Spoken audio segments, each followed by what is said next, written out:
Praise the lord. ప్రభువైన యేసు నామములో అందరికీ వందనములు. యేసయ్య మాట అనే ఈ కార్యక్రమానికి ప్రేమతో నేను మిమ్మల్ని ఆహ్వానిస్తున్నాను. ఈ దినము యోహాను సువార్త 10వ అధ్యాయము 40 నుండి 42 వచనాలు ధ్యానించుకుందాం. యోర్దాను అద్దరిని యోహాను మొదట బాప్తిస్మమిచ్చుచుండిన స్థలమునకు ఆయన తిరిగి వెళ్ళి అక్కడ ఉండెను. అనేకులు ఆయన వద్దకు వచ్చి, యోహాను ఏ సూచక క్రియను చేయలేదు గాని ఈయనను గూర్చి యోహాను చెప్పిన సంగతులన్నీ సత్యమైనవనిరి. అక్కడ అనేకులు ఆయన యందు విశ్వాసముంచెరి. దేవుని నామానికి మహిమకరంగా ఈ వచనాలలో అద్భుతమైన విషయాన్ని మనము గమనిస్తున్నాం. యోహాను మరి పరిచర్య ప్రారంభ దినాల్లో, నా వెనకకు వచ్చువాడు నాకంటే చాలా గొప్పవాడు, నేనైతే మీకు నీళ్ళలో బాప్తిస్మం ఇచ్చుచున్నాను కానీ ఆయన పరిశుద్ధాగ్నిలో మీకు బాప్తిస్మం ఇచ్చును అని యేసయ్య గురించి అనేకమైన గొప్ప గొప్ప విషయాలు ఆయన తెలియచేశాడు. కానీ అకాలమున హేరోదు చేత ఆయన మరి తన కుమార్తె యొక్క పుట్టిన దినాన ఆయన హతమార్చబడ్డాడు. అయితే యేసు ప్రభువారు పరిచర్య చేస్తూ దేవాలయం నుండి ఆయన వెళ్ళి బాప్తిస్మం ఇచ్చుచున్నటువంటి మొదటిగా బాప్తిస్మం ఇచ్చే స్థలములో యేసు ప్రభువారు వెళ్ళి ఉన్నప్పుడు యూదులు ఆయనను చూస్తే ఆయన చంపాలని చూస్తున్నారు, పట్టుకోవాలని చూసినప్పుడు వారి మధ్య నుంచి ఆయన వెళ్ళి ఆయన బాప్తిస్మం ఇచ్చుచున్నటువంటి ఆ స్థలమందు ఆయన నిలిచి ఉన్నప్పుడు అనేక మంది ఆయన దగ్గరికి వెళ్ళడం జరిగింది. అనేక మంది తన దగ్గరికి వచ్చి వారిలో వారు ఒక విషయాన్ని సంభాషణ చేస్తున్నారు. యోహాను ఏ సూచక క్రియను చేయలేదు కానీ ఈయనను గూర్చి యోహాను చెప్పిన సంగతులన్నీ సత్యమైనవనిది. వాస్తవానికి యోహాను పని ఏమిటి, యేసయ్య పని ఏమిటి ప్రజలు ఇప్పుడు గుర్తించారు. యోహాను ఎవరు? ప్రవక్త యెషయా గ్రంథంలో చెప్పబడినట్లుగా మార్గము సరళము చేయడానికి వచ్చిన ఆయన ఒకని శబ్దము అని చెప్పి ఆయన తెలియచేశారు. అరణ్యం నుంచి వచ్చిన ఒక శబ్దము, ప్రభు మార్గము సరళము చేయుడి, ఆయన త్రోవలు సరళము చేయుడి. ప్రతి వంకరివి తిన్నవగును, కరుకన్నవి నున్నవగును, ఎత్తైనవి పల్లము చేయబడును, సర్వజీవులు యెహోవా మహిమ, దేవుని మహిమను చూచెదరు అని యోహాను భక్తుడు బాప్తిస్మం ఇచ్చినప్పుడు ప్రకటించాడు. మార్గము సరళము చేయడానికి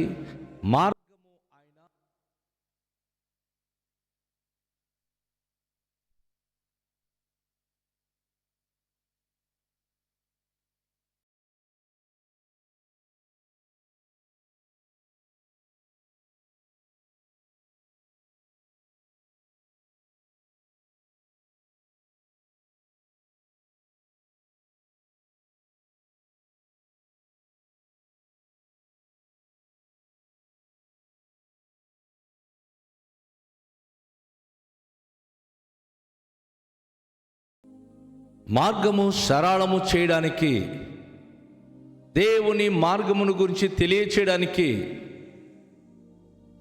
యోహాను భక్తుడు పంపబడినట్లుగా ప్రవక్త అయిన యెషయా తెలియచేశాడు. అదే రీతిగా యేసు ప్రభు ఈ లోకానికి వచ్చినప్పుడు ఆయన గొర్రెలకు మార్గము నేనే అంటాడు, మార్గము సత్యము జీవము నేనే అని కూడా యేసు ప్రభు వారు తెలియచేస్తారు. ఈ ప్రజలకు అర్థమైంది, ప్రతి వ్యక్తులు మార్పు పొందాలి.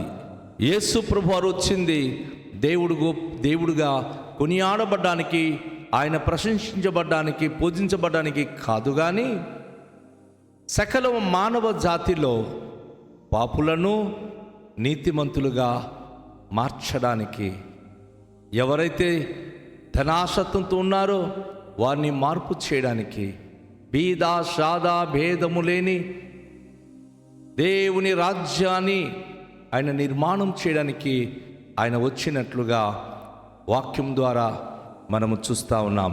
అందుకే అనేక మంది వచ్చి వారు అంటున్నారు, యోహాను ఎలాంటి సూచక క్రియలు చేయలేదు. నిజమే, యోహాను అద్భుతమైన సందేశం అందించి వెళ్ళాడు. ఆయన ప్రజలకు ఆయన బోధించినప్పుడు చాలా భయంకరంగా ఆయన గద్దించాడు జనాలకు. వారు చేసే కార్యముల గురించి వారికి గద్దించి వెళ్ళాడు. కానీ ఆయన స్వస్థపరచడము కానీ, ఆయన ఎలాంటి సూచక క్రియలు చేయడం కానీ బైబిల్ గ్రంథంలో ఎక్కడ లేదు. యోహాను, బాప్తిస్మమిచ్చు యోహాను మారు మనసు నిమిత్తం ప్రకటించి వెళ్ళాడు. పాప క్షమాపణ నిమిత్తం బాప్తిస్మం ఇచ్చి వెళ్ళాడు. ఆయన బోధించినప్పుడు దేవుని రాజ్యములో ప్రవేశించడానికి మారు మనసు పొందాలి అన్నాడు ఆయన. ఎలాంటి వారు మార్పు పొందాలో, ఎలాంటి జీవిత విధానాలు అవలంబించాలో ఆయన తెలియచేస్తూ, ప్రతి చెట్లు వేరున గొడ్డలి ఉంచబడి ఉన్నది, ఫలించని ప్రతి చెట్టు నరకబడుతుంది అని కూడా ఆయన చాలా స్ట్రాంగ్గా ఆయన వాక్యం చెప్పారు. ఎందుకంటే దేవుడు నాటిన ప్రతి మానవ జాతి మంచి ఫలము ఫలించాలి, ఒకరితో ఒకరు ప్రేమ కలిగి బ్రతకాలి, ఒకరితో ఒకరు సమాధానము కలిగిన వారు ఉండాలి, ఒకరితో సంతోషము కలిగిన వారే ఉండాలి, ఒకరి సుఖ దుఃఖాల్లో ఒకరు పాల్పొంది ఒకరికొకరు సహకరించేవారుగా ఉండాలి అని చెప్పి యోహాను భక్తుడు అనేక విషయాలు ఆయన తెలియచేస్తూ ఆయన రాజ్య సువార్త ప్రకటించాడు. రాజ్య సువార్త ఆయన ప్రకటించి వెళ్ళాడు. అయితే ఈరోజు జనులు ఏమంటున్నారంటే, యోహాను ఈ లోకంలో ఉన్నప్పుడు సూచక క్రియలు చేయలేదు, కానీ ఆయన వెనక్కి వచ్చువాడు తనకంటే గొప్పవాడని ఆయన చేట తన చేతిలో ఉంది. ఆయన ప్రతి గోధుమ తన గానుగలు పెట్టి పొళ్ళంతా కూడాను ఆయన మంటలో కాల్చివేస్తాడని యోహాను ప్రభువైన యేసుక్రీస్తు గురించి చెప్పారు. ఇక్కడ గురుగులు, గోధుమలు అంటే మంచివారు, చెడ్డవారు ఎప్పుడు కూడాను చెరపడానికి ప్రయత్నిస్తారు. మంచివారు అనేక మంది దగ్గర అనేకమైన బాధలు సహిస్తూ సత్క్రియలు చేసేవారు ఓపిక కలిగి ఉండాలని అనేక విషయాలు ప్రభువైన యేసు తెలియచేశారు.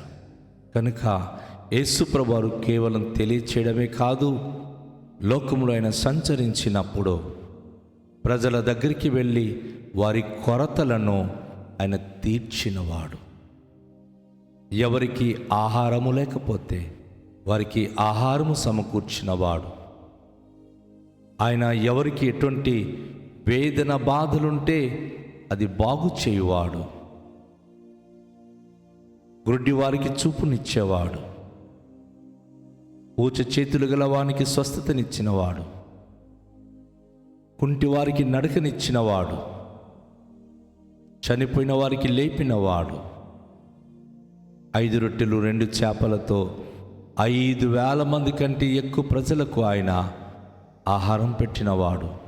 తన యొద్దకు వచ్చిన ప్రతి మనిషికి ఆయన స్వస్థతనిచ్చి తన మంచి బోధన ద్వారా అనేక హృదయాలను మార్చినవాడు. కనుక యేసు ప్రభువారు యోర్దాను నది ఒడ్డున నిల్చున్నప్పుడు అనేక మందికి ఆయన చేసిన పని, యోహాను చేసిన బోధ గుర్తుకొచ్చేవి. యోహాను సూచక క్రియలేం చేయలేదు, కానీ తన బోధన ఏవైతే యేసు ప్రభు గురించి తెలియచేశారో, ఆయన గురించి యోహాను ఏ సంగతులైతే మాట్లాడాడో అవన్నీ సత్యమైనవి. అసత్యం ఏమీ లేదు, సమస్తము సత్యమైనవి. అవునండి, కృపా సత్య సంపూర్ణుడుగా మనలో నివసించడానికి ప్రభువైన యేసుక్రీస్తు వారు వచ్చారు. ప్రజలు అది గ్రహించారు. అనేక మంది ఆ మాటలు గ్రహించి యేసు ప్రభునందు విశ్వాసముంచారు. నా ప్రియ సోదరి, నా ప్రియ సహోదరుడా, యేసు ప్రభు చేసే కార్యాలను వివేచించండి. యేసయ్య బోధను ఒక్కసారి మనసులో మీరు మనస్కరించండి, అది జ్ఞాపకము చేసుకోనండి. ఎందుకంటే యేసయ్య చెప్పిన ప్రతి మాటల్లో జీవముంది. యేసు ప్రభు పలికిన మాటల్లో అద్భుత ఆశీర్వాదములు ఉన్నాయి. ఆ మాటలు జీవపు ఊట. ఏ క్రైస్తవ బిడ్డలు, ఏ బిడ్డలు ఎక్కడి నుంచి యేసయ్య మాట విన్నా, ఆ మాటలు మీరు విన్నప్పుడు దానిని మీరు ఒక్కసారి పునర్విమర్శించుకోండి. యేసయ్యలాగా మన జీవితానికి ఉద్దేశించే మాటలు, యేసయ్యలాగా మనను ఆశీర్వదించే మాటలు ఎవరైనా పలికి ఉన్నారా? ఈ లోక సంబంధమైన వ్యక్తుల మాటలు వింటే మన గుండెల్లో అలజడి వస్తుంది, నిరాశ, ఆవేశము, దుఃఖము, వేదన కలుగుతుంది. కానీ యేసయ్య మాట వింటున్నప్పుడు హృదయాలకు సేద తీర్చి ఎంతో ఆత్మీయంగా మేలు పొందుతున్నాం. నా ప్రియ సోదరి, నా ప్రియ సహోదరుడా, ఈరోజు దేవుని దినము గుర్తుందా? ప్రభు దినానికి మనం గుర్తుంచి ప్రభు మందిరానికి వెళ్ళి ప్రభు మాటలు గనుక మనం వినగలిగితే, దేవుని మాటలు గనుక మనము వినగలిగితే, మనం విశ్వసించగలిగితే, ఆ విశ్వాసమును బట్టే మనము నీతిమంతులుగా తీర్చబడగలము, నీతిమంతులుగా మనము ఆశీర్వదింపబడగలము. మనము వాక్యం చెప్తుంది, నీతిమంతుడు విశ్వాస మూలంగా బ్రతుకును.